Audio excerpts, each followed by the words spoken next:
বিমান থেকে নামতে গিয়ে ফ্রান্সের প্রেসিডেন্ট ইমানুয়েল ম্যাক্রোকে প্রকাশ্যে ধাক্কা দেন তার স্ত্রী। এমন একটি ভিডিও সামাজিক মাধ্যমে ছড়িয়ে পড়েছে।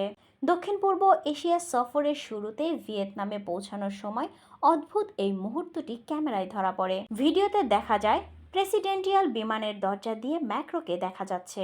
হঠাৎ ব্রিজিট তোনিও দ্রুত হাত উঠিয়ে প্রেসিডেন্টের মুখের দিকে একটি ধাক্কার সদৃশ্য আচরণ করেন। কয়েক সেকেন্ডের মধ্যেই স্ত্রী ব্রিজিটের হাত সবার নজরে আসে।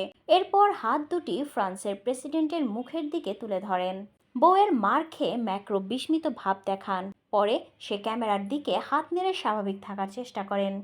সিঁড়ি দিয়ে নামার সময় তিনি স্ত্রীর হাত ধরার চেষ্টা করলেও ব্রিজিট স্পষ্টভাবে তা এড়িয়ে হ্যান্ডরেল ধরেন। ব্রিটিশ সংবাদ মাধ্যম দ্য সানের প্রতিবেদন বলছে, সম্ভবত ভেতরে তাদের মধ্যে কোনো বিস্ফোরক তর্ক হতে পারে।